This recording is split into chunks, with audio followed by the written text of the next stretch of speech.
Hello বন্ধুরা, আসসালামু আলাইকুম। চলে আসলাম এই যে আমি ছাদে। দেখেন এই যে এখানে আমি ফ্রাই প্যান দিয়ে রাখছি একটা, প্রচুর পরিমাণ গরম হয়েছে। দেখি এটা আজকে ডিম ভাজবো, অনেক গরম। ঠিক আছে, দেখেন এই যে আমি এখন ডিম ভাঙতেছি। এই ডিমটা আজকে ভাজি করব আমার সহ দূর থেকে। দেখেন এই যে অনেক গরম, রোদ ছাড়ো রোদ। দেখি ডিম ভাজা আজকে হয় নাকি, আজকে দেখবো। এই প্রচন্ড গরমে তো ডিম ভাজা হবে। দেখেন দেখেন আমার শো দেখেন আগুনের কি যে তাপ। এই দেখেন আমার ডিম কিন্তু হয়ে যাচ্ছে, দেখছেন বিশাল তাপ। দেখেন এই যে ডিম কিন্তু আস্তে আস্তে কিন্তু হচ্ছে, যদিও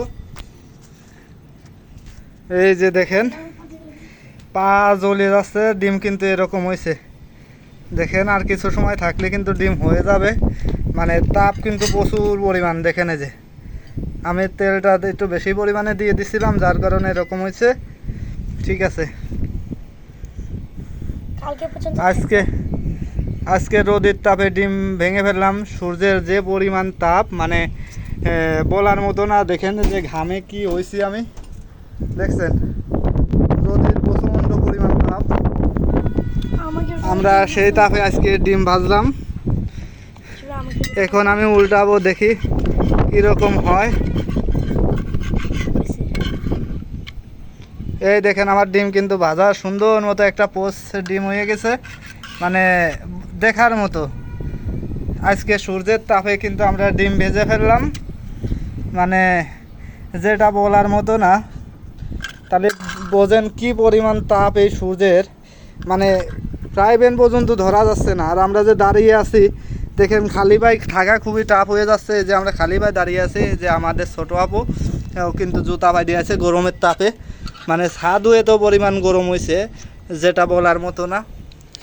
এই দেখেন, দেখছেন এই যে আমাদের ছোটো বাবু, তিনিও খুবই ব্যস্ততার ভিতরে আছে এই ডিম ভাজার ভিতর। ঠিক আছে, আপনারা সবাই পারবেন এরকম রোদের তাপে ডিম ভাজতে। আমরা আজকে ভেজেই ফেললাম লাস্ট পর্যায়ে। দেখেন অনেক সুন্দর একটা ডিম ভাজি করছি আমি। ঠিক আছে, আল্লাহ হাফেজ।